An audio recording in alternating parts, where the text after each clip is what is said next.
പ്രിയമുള്ളവരെ നമസ്കാരം. പ്രകാശം അതിൻ്റെ പൂർണ്ണ സ്രോതസ്സിലേക്ക് എത്തുമ്പോൾ ഇരുട്ട് നിഷ്പ്രഭമാവും. അതുപോലെ തന്നെയാണ് ജീവിതവും. ജീവിതത്തിൽ പോസിറ്റീവ് ചിന്തകളോടുകൂടി മുന്നോട്ട് പോകാൻ സാധിച്ചാൽ നെഗറ്റീവിന് ഇടമില്ലാതാകും. പുതിയൊരു വീഡിയോയിലേക്ക് സ്വാഗതം. ഇന്ന് ഞാൻ പറയുന്നത് ഗ്രീൻ ഡയമണ്ട്സ്. കഴിഞ്ഞ വീഡിയോയിൽ ഞാൻ റെഡ് ഡയമണ്ടിനെ കുറിച്ച് പറഞ്ഞിട്ടുണ്ട്. അതിൽ കാർബൺ ഫോർമുല, അതിൻ്റെ ഗ്രീനും കൂടി അത് പറഞ്ഞിട്ടുണ്ട്. എന്നാലും ഞാൻ ഇന്ന് ഗ്രീൻ ഡയമണ്ടിനെ കുറിച്ചുള്ള കുറച്ച് കാര്യങ്ങളാണ് പറയുന്നത്.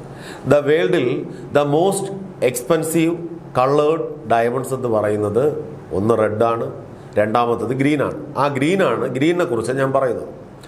ഗ്രീൻ ഡയമണ്ട് എന്ന് പറയുന്നത് ഏറ്റവും മനോഹാരിതയുള്ള ഒരു ഡയമണ്ടാണ്.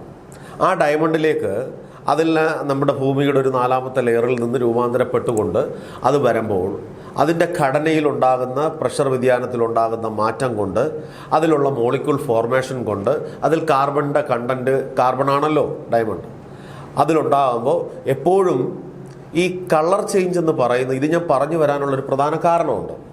എങ്ങനെയാണ് ഗ്രീന്, റെഡ്, ബ്ലൂ, പിങ്കൊക്കെ രൂപാന്തരപ്പെടുന്നു എന്നുള്ളത് ഞാൻ എപ്പോഴും പറയുന്നുമുണ്ട്. അതുപോലെ ഇന്ന് ഞാൻ ഗ്രീനിനെ കുറിച്ച് പറയാനുള്ളൊരു പ്രധാനപ്പെട്ട കാരണം, ഗ്രീൻ ഡയമണ്ട് നമ്മുടെ ഭൂമിക്കടിയിലുള്ള ഓരോ ലെയറിലുമുള്ള പ്രഷർ വ്യതിയാനങ്ങളുണ്ട്.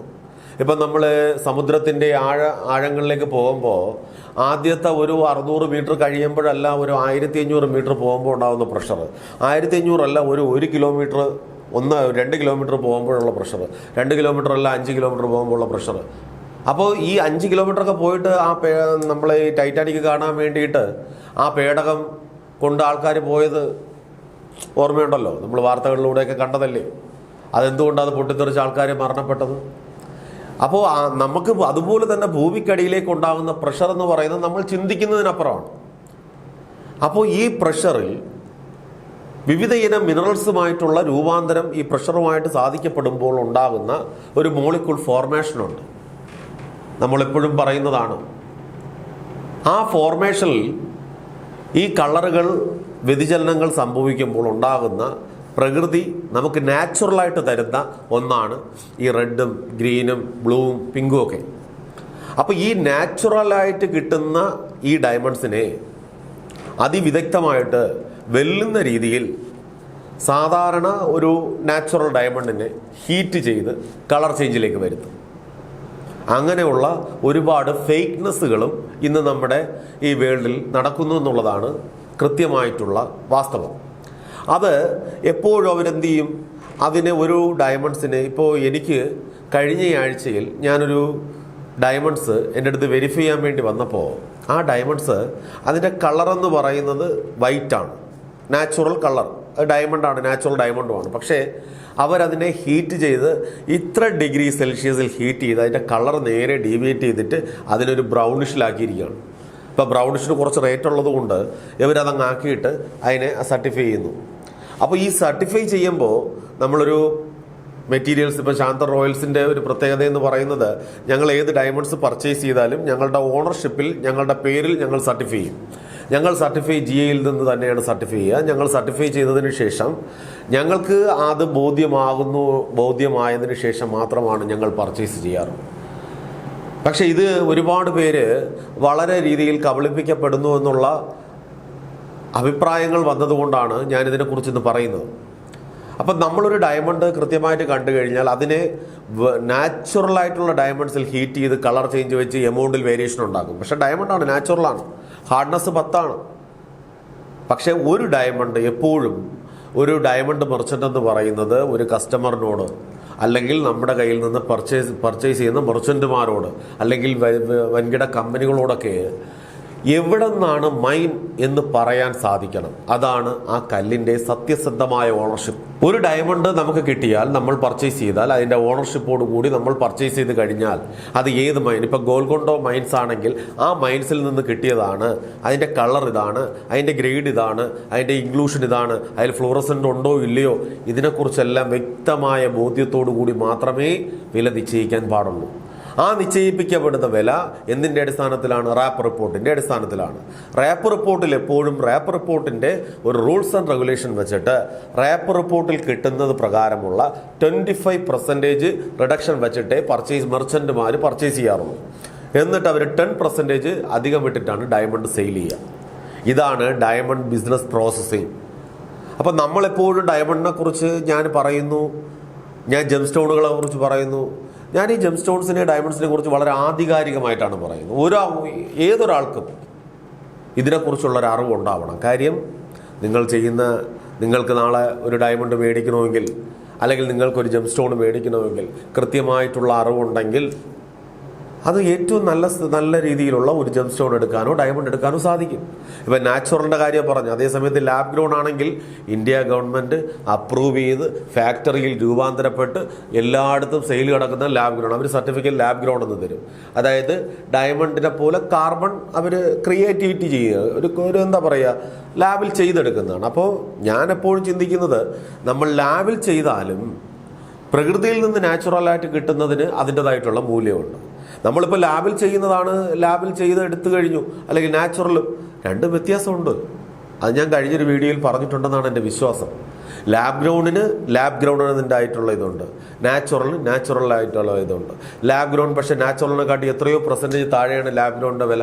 എന്തുകൊണ്ടാണ്? 500 വർഷവും 250 വർഷവും പഴക്കം കൊണ്ട് രൂപാന്തരപ്പെടുന്ന അല്ല ലാബ് ഗ്രൗണ്ട് എന്ന് പറയുന്നത് 1 മാസം കൊണ്ട് രൂപാന്തരപ്പെടുന്നതാണ്. 1 മാസം കൊണ്ട് രൂപാന്തരപ്പെടുന്നതും 500 വർഷം കൊണ്ട് രൂപാന്തരപ്പെടുന്നതിനും തമ്മിൽ തുല്യ മൂല്യമാണോ? അല്ല, ഒരിക്കലുമല്ല. അതുകൊണ്ട് ലാബ് ഗ്രൗണ്ട് എന്ന് പറയുന്നത് ഓർണമെന്റ്സ് ആയിട്ടും മറ്റു കാര്യങ്ങൾക്കൊക്കെ യൂസ് ചെയ്യാം. അതും നല്ല തിളക്കമുണ്ട് ലാബ് ഗ്രൗണ്ട്. ഞാൻ ലാബ് ഗ്രൗണ്ട് അടുത്ത വീഡിയോയിൽ നിങ്ങളെ കാണിക്കാം, ലാബ് ഗ്രൗണ്ട് ഡയമണ്ട്സ്. അതേ സമയത്ത് നാച്ചുറലായിട്ട് നമുക്ക് കിട്ടുന്നത് എന്തും അതിന് അതിൻ്റെതായിട്ടുള്ള മൂല്യവുമുണ്ട്. നാച്ചുറൽ ഡയമണ്ട്സിൻ്റെ കളർ വേരിയേഷനെ കുറിച്ചാണ് പറയുന്നത്. അപ്പോൾ പ്രകൃതി നമുക്ക് എത്ര മനോഹരമായിട്ടാണ് ഈ രത്നങ്ങളെയൊക്കെ നമുക്ക് തന്നിരിക്കുന്നതെന്ന് ആലോചിച്ചു. പ്രകൃതിയിൽ തന്നെ കളർ ചേഞ്ചായി വരുന്നതാണ്. അത് പ്രകൃതിയിൽ രൂപാന്തരപ്പെട്ട് പ്രകൃതി നമുക്ക് തരുന്നതിനെ നമ്മൾ റിസീവ് ചെയ്ത് അതിനെ നമ്മൾ സെയിൽ ചെയ്യുകയാണ്. അപ്പോൾ അതാണ് അതിൻ്റെ ഏറ്റവും വലിയൊരു മഹത്വം.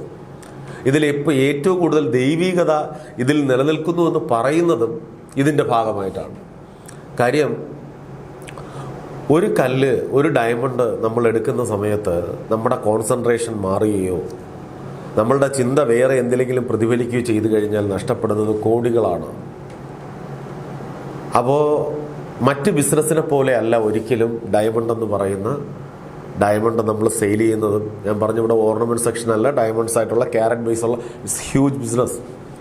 അപ്പോൾ അത് നമ്മൾ സെയിൽ ചെയ്യുമ്പോഴും നമ്മൾ പർച്ചേസ് ചെയ്യുമ്പോഴൊക്കെ വളരെ കെയർഫുൾ അല്ലെങ്കിൽ ഒരു ദിവസം കൊണ്ട് ദരിദ്രനാകുമോ എന്നുള്ള യാഥാർത്ഥ്യ ബോധ്യം എല്ലാ ഡയമണ്ട് മർച്ചന്റുമാർക്കും ഉണ്ട്. അതുകൊണ്ട് അവർ വളരെ കെയർഫുള്ളായിട്ട് ശാന്തം റോയൽസ് ജെംസ് ആൻഡ് ഡയമണ്ട്സ് എന്ന് പറയുന്നത് ഏറ്റവും നല്ല ക്വാളിറ്റിയുള്ള, ഏറ്റവും ഹൈ ക്വാളിറ്റിയുള്ള ഡയമണ്ട്സ് ആയാലും ജെം സ്റ്റോൺസ് ആയാലും ആവശ്യക്കാരിലേക്ക് എത്തിക്കുക എന്നുള്ളതാണ് നമ്മുടെ ഉത്തരവാദിത്വം. അത് എത്ര പേർക്ക് മേടിക്കാൻ സാധിക്കുമെന്നുള്ളതല്ല, പക്ഷേ ഞങ്ങളുടെ കസ്റ്റമേഴ്സിന്, ഞങ്ങളുടെ ആവശ്യക്കാർക്ക് ഏറ്റവും നല്ലത് എത്തിക്കുക. ആ നല്ലതിൽ അവർക്ക് അതിൻ്റെതായിട്ടുള്ള നല്ലത് കൊടുക്കുമ്പോൾ ഉണ്ടാകുന്ന അനുഭവം ഞങ്ങൾക്ക് റിസീവ് ചെയ്യാൻ സാധിക്കുക എന്നുള്ളതാണ്. അത് ഞങ്ങളെ സംബന്ധിച്ചിടത്തോളം ഞങ്ങളതൊരു മാർക്കറ്റിംഗ് സ്ട്രാറ്റജി ആയിട്ട് വയ്ക്കുന്നതല്ല. ഏറ്റവും ഹൈ ക്വാളിറ്റി, ഞങ്ങൾ ലോ ക്വാളിറ്റിയിലുള്ള ഒന്നും ഞങ്ങൾ സെയിൽ ഔട്ട് ചെയ്യുന്നില്ല. Only high quality diamonds. അപ്പം ഞങ്ങളുടെ കസ്റ്റമർ ചിലപ്പോൾ 10 പേരായിരിക്കും, പക്ഷെ ഞങ്ങൾ കൊടുക്കുന്നത് ഹൈ ക്വാളിറ്റി മാത്രമേ കൊടുക്കാറുള്ളൂ. അത് ഞങ്ങളുടെ ശാന്തം റോയൽ ജെംസ് ആൻഡ് ഡയമണ്ട്സിൻ്റെ ഏറ്റവും വലിയ പ്രത്യേകതകളിൽ ഒന്നാണ്. അതുപോലെ തന്നെ ഞങ്ങളുടെ ആത്മവിശ്വാസവും കൂടിയാണത്. നല്ലത് യൂസ് ചെയ്യാൻ, ഇപ്പോൾ ഹൈ ക്വാളിറ്റി യൂസ് ചെയ്യാനുള്ള ആൾക്കാരുണ്ടാവുമല്ലോ. അപ്പോൾ അവരെ സംബന്ധിച്ചിടത്തോളം നമ്മൾ പർച്ചേസ് ചെയ്യുന്നത് ലക്ഷങ്ങളും കോടികളും കൊടുത്ത് പർച്ചേസ് ചെയ്യുമ്പോൾ നമ്മൾ ഏറ്റവും നല്ലത് നമ്മുടെ കയ്യിലേക്ക് എത്തുക എന്നുള്ളതാണ് നമ്മുടെ വിജയം. അല്ലാതെ നമ്മൾ ലക്ഷങ്ങളും കോടികളും കൊടുത്തിട്ട് നമ്മളൊരു ലോ ക്വാളിറ്റി മേടിച്ചുകൊണ്ട് പോയി ധരിക്കുന്നതല്ല ഉത്തമം. അപ്പോൾ അത് ഞങ്ങൾ എപ്പോഴും പാലിക്കപ്പെടുന്ന ഞങ്ങളുടെ കൃത്യമായിട്ടുള്ള ഒരു അവലോകനത്തിൻ്റെ ഭാഗമായിട്ടാണ് ഞങ്ങൾ കൊടുക്കുന്നത് ഹൈ ക്വാളിറ്റീസും. ഞങ്ങളുടെ ഓർണമെൻറ്റ്സും അങ്ങനെ തന്നെയാണ്. ഞങ്ങൾക്ക് ഇപ്പോൾ ഞങ്ങളുടെ ശാന്തം റോയൽസിന് തന്നെ ജെംസിൻ്റെ ഓർണമെൻറ്റ് സെക്ഷൻസ് ഞങ്ങൾക്കുണ്ട്. അതുപോലെ തന്നെ ഗോൾഡിൻ്റെ ഓർണമെൻറ്റ് സെക്ഷൻസ് ഞങ്ങൾക്കുണ്ട്. ഇതെല്ലാം ഇപ്പോൾ ഗോൾഡിൽ എല്ലാവർക്കും ഉള്ള പോലത്തെ ഗോൾഡ് ഓർണമെൻറ്റ്സ് തന്നെയാണ്. അത് നമുക്ക് മാത്രം പ്രത്യേകതയൊന്നുമില്ല. എല്ലാവരും 916 ആണ്. പിന്നെ ചില ജ്വല്ലറികൾ പാരമ്പര്യത്തിൻ്റെ മഹത്വം ഉണ്ടാവും, പിന്നെ ചിലതിലില്ല. പിന്നെ എല്ലാ ഗോൾഡും 916 ഹോൾമാർക്ക് കിട്ടണമെങ്കിൽ അതിൽ കറക്റ്റായിട്ടുള്ള അളവിലുള്ള ഗോൾഡ് വേണം, കറക്റ്റായിട്ട് അളവിലുള്ള ചെമ്പ് വേണം, ഇതൊക്കെ ഉണ്ടാവണം. പക്ഷെ നമ്മളെ സംബന്ധിച്ചിടത്തോളം നമ്മൾ ജെം സ്റ്റോൺസിൽ നമ്മൾ കൃത്യമായിട്ട് ശാന്തം റോയൽ ജെംസ് ആൻഡ് ഡയമണ്ട്സിന് അഭിമാനത്തോടെ പറയാൻ സാധിക്കും, ഞങ്ങൾ കൊടുക്കുന്ന ഹൈ ക്വാളിറ്റി സ്റ്റോൺസ് ആണ്. ഞങ്ങൾ ലോ ക്വാളിറ്റി സ്റ്റോൺസ് ഒരിക്കലും ഞങ്ങൾ പ്രൊവൈഡ് ചെയ്യാറില്ല. ഞങ്ങൾ എത്രയോ കസ്റ്റമർ വിളിച്ചിട്ട് ലോ ക്വാളിറ്റി സ്റ്റോൺ ചോദിച്ചിട്ടുണ്ട്, ഞങ്ങൾക്കില്ല എന്ന് ഞങ്ങൾ വ്യക്തമായിട്ടുള്ള മറുപടിയും പറഞ്ഞിട്ടുണ്ട്. അപ്പോൾ ഇത് എൻ്റെ ഒരു അംബീഷനാണ്. ശാന്തം റോയൽ ജെംസ് ആൻഡ് ഡയമണ്ട്സ് എന്ന് പറയുന്നത് എൻ്റെ ഒരു സ്വപ്നമാണ്. അപ്പോൾ ഈ സ്വപ്നത്തിലേക്കുള്ള എൻ്റെ യാത്രയിൽ ഞാൻ ഒരുപാട് പ്രതിസന്ധികളെ അഭിമുഖീകരിച്ചിട്ടാണ് ഞാൻ ഈ ഒരു യാത്ര തുടരുന്നതെന്നും പറയാം. അപ്പോൾ ഈ യാത്രയിൽ ഞാൻ ഏറ്റവും നല്ലതായിട്ട് സ്നേഹിക്കുന്നതാണ് എൻ്റെ ഡയമണ്ട്സും എൻ്റെ ജെം സ്റ്റോൺസും. അപ്പോൾ അത് മറ്റുള്ളവർക്ക് എനിക്കറിയാവുന്ന കാര്യങ്ങൾ പറയുമ്പോൾ മറ്റുള്ള ഒരാൾക്കെങ്കിലും അതൊരു ഗുണപ്രദമാണെങ്കിൽ, നാളെ എല്ലാവരും പോയി ഡയമണ്ടും ജെം സ്റ്റോണും മേടിക്കണമെന്നല്ല, ഗുണപ്രദമാണെങ്കിൽ അത് നമുക്ക് കിട്ടുന്ന ഏറ്റവും വലിയ പുണ്യമാണെന്നും വിശ്വസിക്കുന്നു. ഈശ്വരാനുഗ്രഹത്താൽ സുന്ദരമായ നിമിഷങ്ങൾ എപ്പോഴും ജീവിതത്തിൽ കിട്ടണമെന്നില്ല. വിഷമവും ഉണ്ടാവും. എന്നാൽ വിഷമം ഉണ്ടായാലും സന്തോഷം ഉണ്ടായാലും അതിനൊരു സമയമുണ്ട് എന്ന് എല്ലാവരും മനസ്സിലാക്കുക. കരഞ്ഞാൽ ചിരിക്കും, ചിരിച്ചാൽ കരയും. ഏതെങ്കിലും കാര്യത്തിൽ, ഇപ്പോൾ ഇന്ന കാര്യമൊന്നും വേണ്ട, അത് ദൈവം നമുക്ക് തന്നിട്ടുള്ള ഒരു കൃത്യമായ ലോക്കാണ്. ആ ലോക്കിൽ നിലനിർത്തിക്കൊണ്ട് അതിനെ ആസ്വദിച്ച്, സന്തോഷത്തെയും വിഷമത്തെയും ആസ്വദിച്ച് ജീവിതത്തെ ഹരമായെടുക്കൂ. വീണ്ടും അടുത്ത വീഡിയോയിൽ കാണാം. നന്ദി, നമസ്കാരം.